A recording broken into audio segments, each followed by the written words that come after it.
अहो, आज आपण इस्रायल इराण संघर्षाबद्दल बोलूया, कारण सध्या परिस्थिती खूपच गंभीर आहे. काही दिवसांपूर्वीच आंतरराष्ट्रीय बातम्यांमध्ये खबर उडाली, इस्रायल इराणच्या अणुकेंद्रांवर हल्ला करण्याचा गंभीरपणे विचार करत आहे. का? कारण इराणने अणुबॉम्बसाठी आवश्यक असलेले साहित्य बनवणे थांबवले नाही आणि कारवाईसाठीची अंतिम मुदत जूनच्या मध्यापर्यंत निश्चित करण्यात आली होती.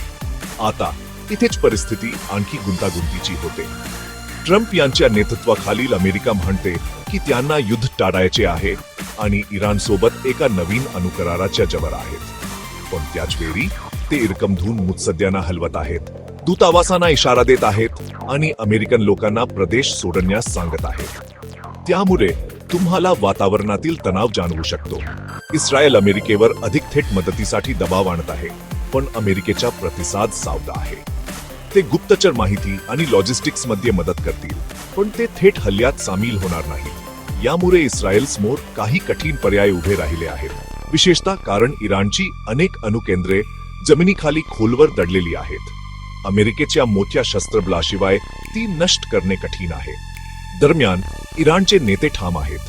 त्यांनी अमेरिकेचे नवीनतम प्रस्ताव फेटाळले आहेत आणि एका नवीन युरेनियम संवर्धन प्रकल्पाची घोषणाही केली आहे. त्यांचा संदेश स्पष्ट आहे, कोणत्याही हल्ल्याला जोरदार प्रत्युत्तर दिले जाईल आणि जरी त्यांच्या केंद्रांवर हल्ला झाला तरी ते पुन्हा उभारले जातील.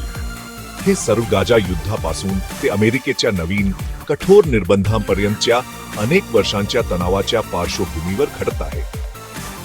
त्यामुळे चर्चा सुरू असताना आणि धमक्या दिल्या जात असताना जग श्वास रोखून आहे, कारण एक चुकीची चाल मध्यपूर्वेतील सर्व काही बदलू शकते.